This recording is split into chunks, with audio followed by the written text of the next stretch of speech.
Assalamualaikum warahmatullahi wabarakatuh. Kembali lagi di channel Pejuang P3K. Sebelum menonton, jangan lupa subscribe, share, like, dan komen ya. Langsung saja kita simak videonya.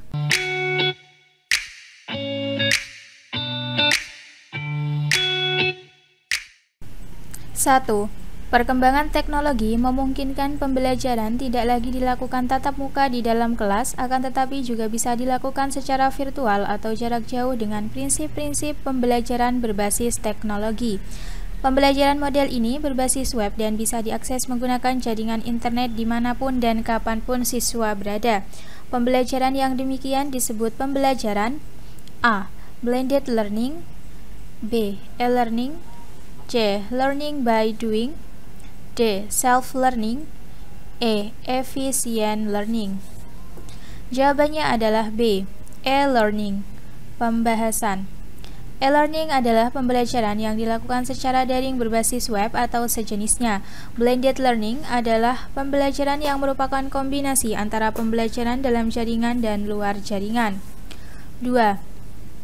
Guru sedang melakukan pembelajaran sains untuk mengukur dimensi metakognitif pada diri peserta didik dengan A. Tes tertulis, B. Tes lisan, C. Uraian, D. Unjuk kerja, E. Praktik. Jawabannya adalah C. Uraian. Pembahasan. Dimensi pengetahuan faktual adalah elemen-elemen dasar yang harus diketahui para peserta didik. Konseptual adalah klasifikasi, prinsip, konsep, teori. Prosedural adalah keterampilan melakukan prosedur. Metakognitif keterampilan bersikap mandiri dan tahu apa yang telah dipelajari, apa yang sedang dipelajari, dan apa yang harus dipelajari. 3. Model pembelajaran abad 21 yang menekankan di hasilnya produk dan menekankan otonomi belajar sejak mulai dirancang, melaksanakan, dan mengevaluasi hasil belajarnya adalah A. Pembelajaran berbasis proyek, B. Pembelajaran kooperatif, C. Bermain peran dan simulasi, D. Pembelajaran diskusi online, E. Pembelajaran kontekstual. Jawabannya adalah A. Pembelajaran berbasis proyek.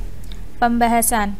Menurut Boss dan Krauss, model pembelajaran berbasis proyek atau MPBP adalah model pembelajaran menekankan aktivitas siswa dalam memecahkan berbagai permasalahan yang bersifat open-ended dan mengaplikasi pengetahuan mereka dalam mengerjakan proyek untuk sebuah produk otentik tertentu. 4. Silabus dan RPP adalah pedoman bagi guru dalam melaksanakan pembelajaran yang berupa rencana pembelajaran. Perbedaan antara silabus dan RPP atau rencana pelaksanaan pembelajaran adalah A. Silabus berisi kompetensi dasar dan RPP berisi kegiatan belajar yang diarahkan untuk mencapai kompetensi dasar. B. Silabus berasal dari pengembangan standar isi dan standar kompetensi lulusan dan RPP bersumber dari standar kompetensi lulusan. C. RPP dibuat oleh setiap guru dan silabus dibuat oleh tim guru. D. RPP dibuat oleh guru sedangkan silabus dibuat oleh satuan pendidikan. E. Silabus berisi rincian kegiatan pembelajaran sedangkan RPP berisi pendekatan penilaian hasil belajar. Jawabannya adalah A. Silabus berisi kompetensi dasar dan RPP berisi kegiatan belajar yang diarahkan untuk mencapai kompetensi dasar. Pembahasan. Silabus berisi kompetensi dasar dan RPP berisi kegiatan belajar yang diarahkan untuk mencapai kompetensi dasar KI dan KD dikembangkan dari standar kompetensi lulusan. Silabus dikembangkan dari KI dan KD sementara RPP mengembangkan KD ke dalam indikator pencapaian kompetensi dasar dan tujuan pembelajaran. RPP disusun oleh masing-masing guru sedangkan silabus dikembangkan oleh Kemendikbud. 5. Saat merancang pembelajaran, seorang guru ingin menyederhanakan konsep atau prinsip atau hukum yang kompleks sehingga memperjelas penyajian pesan secara tertulis. Media yang paling tepat dipilih oleh guru adalah A. Bagan, B. APE atau alat permainan edukatif, C. Flip chart, D. Foto, E. Gambar. Jawabannya adalah A. Bagan. Pembahasan. Bagan merupakan media pembantu untuk menyajikan pesan pembelajaran melalui visualisasi dengan tujuan materi yang kompleks dapat disederhanakan sehingga siswa mudah untuk mencerna materi tersebut. 6. Deskripsi tentang ranah sikap, pengetahuan, keterampilan yang harus dipelajari untuk dikuasai peserta didik pada suatu tingkat atau jenjang sekolah, kelas, mata pelajaran tertentu terdapat pada komponen silabus A. KD, B. KI, C. Penilaian, D. Pembelajaran, E. Materi. Jawabannya adalah A. KD. Pembahasan. Kompetensi dasar atau KD merupakan sejumlah kemampuan yang harus dimiliki peserta didik dalam satuan pendidikan jenjang dan mata pelajaran tertentu. 7. Dalam suatu pembelajaran diperoleh data banyak siswa yang tidak aktif, maka Anda sebagai guru harus mengubah pendekatan pembelajaran. Pendekatan yang tepat untuk mengatasi hal tersebut adalah A. Konstruktivisme, B. Kontekstual, C. Saintifikatif, D. Deduktif, E. Induktif. Jawabannya adalah C. Saintifikatif. Pembahasan. A. Konstruktivisme adalah membentuk konsep sendiri. B. Kontekstual adalah membuat pembelajaran bermakna. C. Saintifikatif adalah pembelajaran aktif 5M. D. Deduktif adalah pakem konsep berpikir logis. E. Induktif adalah terampil membuat kesimpulan. 8. Yang bukan untuk mengukur keterampilan nyata peserta didik adalah A. Tes tertulis, B. Praktik, C. Portofolio, D. Unjuk kerja, E. Produk. Jawabannya adalah A. Tes tertulis. Pembahasan. A. Tes tertulis merupakan teknik menilai pengetahuan. B. Praktik merupakan menilai keterampilan melakukan sesuatu. C. Portofolio merupakan kumpulan karya siswa. D.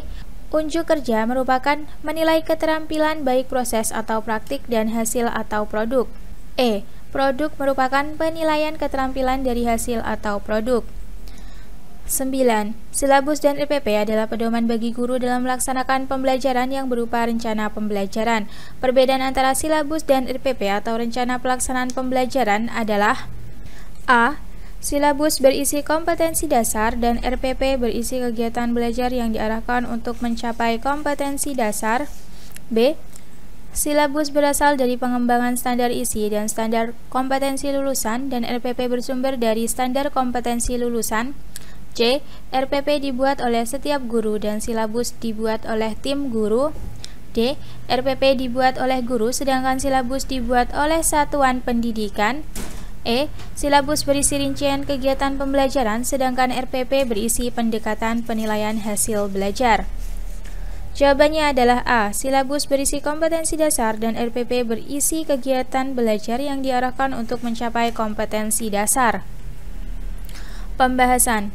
Silabus berisi kompetensi dasar dan RPP berisi kegiatan belajar yang diarahkan untuk mencapai kompetensi dasar KI dan KD dikembangkan dari standar kompetensi lulusan. Silabus dikembangkan dari KI dan KD sementara RPP mengembangkan KD ke dalam indikator pencapaian kompetensi dasar dan tujuan pembelajaran. RPP disusun oleh masing-masing guru sedangkan silabus dikembangkan oleh Kemendikbud. 10. Dalam pembelajaran di kelas terdapat 2 siswa Anda yang berkebutuhan khusus. Pembelajaran apa yang tepat dilakukan dalam menghadapi kondisi ini? A. Menyuruh anak itu mengerjakan soal ke depan dan membimbingnya. B. Membagi kelompok diskusi. C. Melakukan pembimbingan di tempat duduk mereka. D.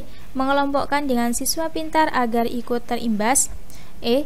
Memisahkan kedua siswa dengan siswa normal lainnya dengan perlakuan berbeda. Jawabannya adalah C. Melakukan pembimbingan di tempat duduk mereka. Pembahasan. Salah satu penanganan anak berkebutuhan khusus adalah anak berkebutuhan khusus memerlukan dukungan ekstra atau guru pendamping yang duduk bersamanya. 11. Guru menguasai bidang keilmuan lain yang menunjang proses pembelajaran adalah kompetensi A. Pedagogik, B. Profesional, C. Kepribadian, D. Sosial, E. Budaya. Jawabannya adalah A. Pedagogik. Pembahasan. Kompetensi pedagogik pada dasarnya adalah kemampuan guru dalam mengelola pembelajaran peserta didik, seperti halnya menguasai karakteristik peserta didik, menguasai teori belajar dan prinsip-prinsip pembelajaran yang mendidik, pengembangan kurikulum, dan lain-lain. 12. Dalam mengawali pelajarannya, Pak Ali merumuskan pertanyaan, mengumpulkan data atau informasi dengan berbagai teknik, mengasosiasi atau menganalisis atau mengolah data informasi, dan menarik kesimpulan serta mengkomunikasikan hasil yang terdiri dari kesimpulan untuk memperoleh pengetahuan, keterampilan, dan sikap. Langkah yang dilakukan Pak Ali itu merupakan bagian dari model pembelajaran A. Portofolio, B. Scientific, C. Penemuan, D. Autentik, E. Kontekstual. Jawabannya adalah B. Scientific. Pembahasan. Scientific learning adalah mengamati, menanya, mengumpulkan informasi atau eksperimen, mengasosiasikan atau mengolah informasi, dan mengkomunikasikan. 13. Penilaian yang dilakukan oleh seorang guru harus dapat menilai kemampuan siswa sesuai dengan tuntutan kurikulum dan meliputi berbagai aspek. Hal ini sesuai dengan prinsip A. Terbuka, B. Menyeluruh, C. Bermakna, D. Adil, E. Sahih. Jawabannya adalah B. Menyeluruh. Pembahasan. Menyeluruh dan berkesinambungan berarti penilaian oleh pendidik mencakup semua aspek kompetensi dengan menggunakan berbagai teknik penilaian yang sesuai untuk memantau perkembangan kemampuan peserta didik. 14. Ridwan adalah siswa kelas 11 SMA yang pintar dan sangat rajin menolong. Ayah Ridwan sudah meninggal dan ibunya mencari nafkah sebagai pedagang kue untuk menyukupi kebutuhan anak-anaknya. Seringkali Ridwan tidak masuk sekolah karena harus membantu ibunya berjualan. Sebagai guru Ridwan, yang sebaiknya Anda lakukan adalah A. Memberikan uang sebagai bantuan secara sukarela setiap bulannya. B. Memperbolehkan R untuk sesekali tidak masuk sekolah karena memberi kesempatan untuk R belajar menolong orang tua dan bekerja. C. Tetap tidak memperbolehkan R untuk absen dan mengajak teman-teman guru lain untuk membantu keuangannya. D. Memberikan penjelasan pada R arti penting dan aturan sekolah serta mengarahkan apa yang sebaiknya dilakukan. E. Memberikan penjelasan pada R dan ibunya tentang arti penting dan aturan sekolah serta mendiskusikan bersama tentang masalah yang dihadapi. Jawabannya adalah E. Memberikan penjelasan pada R dan ibunya tentang arti penting dan aturan sekolah serta mendiskusikan bersama tentang masalah yang dihadapi. Pembahasan. Berkomunikasi secara efektif, empatik, dan santun dengan sesama pendidik, tenaga kependidikan, orang tua, dan masyarakat. 15. Jalur pendidikan keluarga dan lingkungan disebut juga sebagai pendidikan A. Formal, B. Non-formal, C. Informal, D. Karakter, E. Kokurikuler. Jawabannya adalah C. Informal. Pembahasan. Pendidikan informal adalah jalur pendidikan keluarga dan lingkungan. 16. Kelompok peserta didik yang terdaftar pada satuan kelas dalam satu satuan pendidikan. A. Rombongan kelas, B. Rombongan belajar, C. Angkatan kelas, D. Angkatan belajar, E. Tahun angkatan. Jawabannya adalah B. Rombongan belajar. Pembahasan. Rombongan belajar adalah kelompok peserta didik yang terdaftar pada satuan kelas dalam satu satuan pendidikan. 17. Dalam mengawali pelajarannya, Pak Maman Nendar menyampaikan suatu permasalahan guna menggugah dan menimbulkan kepenasaran para siswanya. Langkah tersebut bertujuan untuk mendorong para siswa agar mau mengembangkan kreativitasnya. Langkah yang dilakukan Pak Maman Nendar itu merupakan bagian dari model pembelajaran A. Portofolio, B. Scientific, C. Discovery learning, D. Authentic, E. Contextual teaching dan learning. Jawabannya adalah C. Discovery learning. Pembahasan. Pembelajaran discovery learning adalah pemberian rangsangan atau stimulation, pernyataan atau identifikasi masalah atau problem statement, pengolahan data atau data processing, pembuktian atau verification, dan menarik simpulan atau generalisasi atau generalization.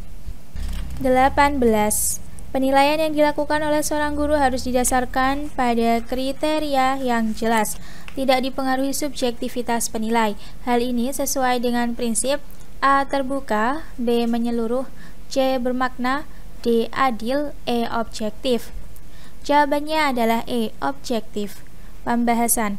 Objektif merupakan penilaian berdasarkan pada prosedur dan kriteria yang jelas, tidak dipengaruhi subjektivitas penilai. 19. Pada sebuah rencana pelaksanaan pembelajaran atau RPP, tertulis contoh rumusan indikator kompetensi, menjelaskan kondisi operasi sistem dan komponen perangkat keras. Jika pendidik ingin menyusun menjadi tujuan pembelajaran, maka rumusan yang tepat adalah A. Setelah melaksanakan proses pembelajaran melalui praktik, siswa dapat menjelaskan kondisi operasi sistem dan komponen perangkat keras berupa komponen input, komponen proses, dan komponen output. B. Setelah melaksanakan pembelajaran dan menggali informasi melalui diskusi, siswa dapat menjelaskan kondisi operasi sistem dan komponen perangkat keras secara benar. C. Siswa dapat menjelaskan operasi sistem dan komponen perangkat keras meliputi komponen input, proses, dan output secara benar. D. Menjelaskan kondisi operasi sistem dan komponen perangkat keras, komponen input, proses, dan output tanpa melihat catatan. E. Setelah melaksanakan pembelajaran dan menggali informasi melalui diskusi materi kondisi operasi sistem dan perangkat keras dan komponen perangkat keras secara benar tanpa melihat catatan. Jawabannya adalah B.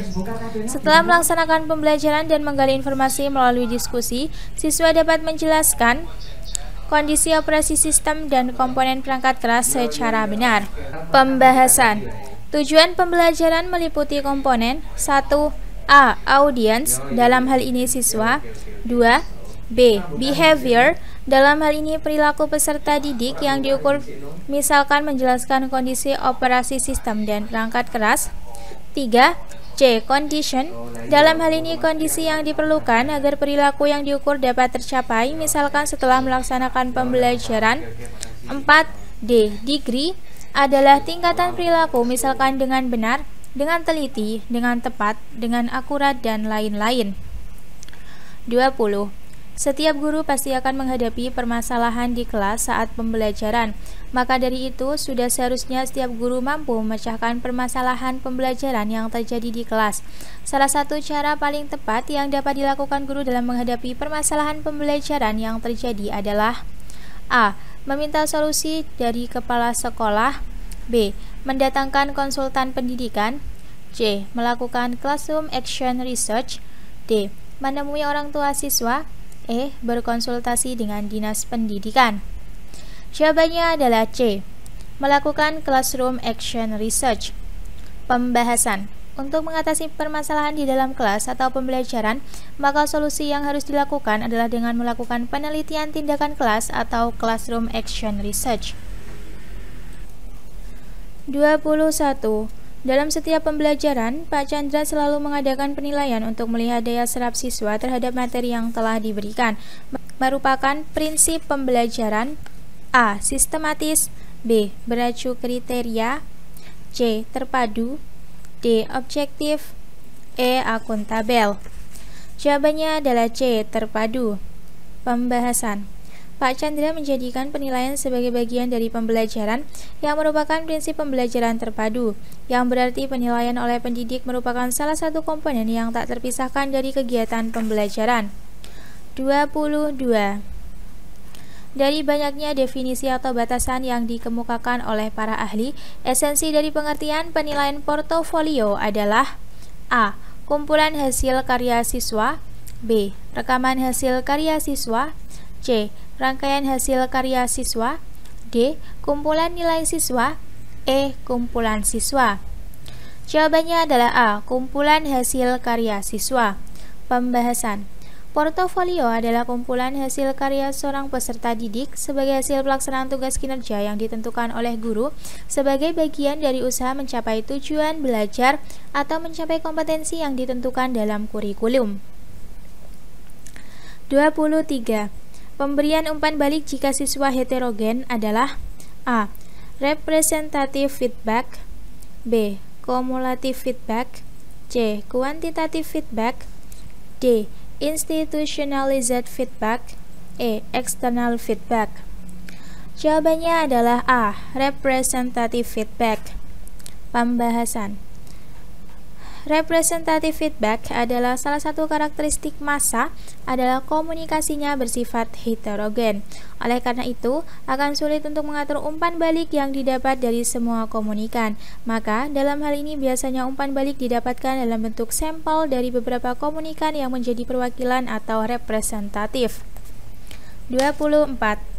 Dalam membuat silabus perlu memperhatikan berbagai hal, salah satunya adalah dalam menyusun silabus diutamakan dapat mengakomodasi keragaman peserta didik, pendidik, serta dinamika perubahan yang terjadi di sekolah dan tuntutan masyarakat.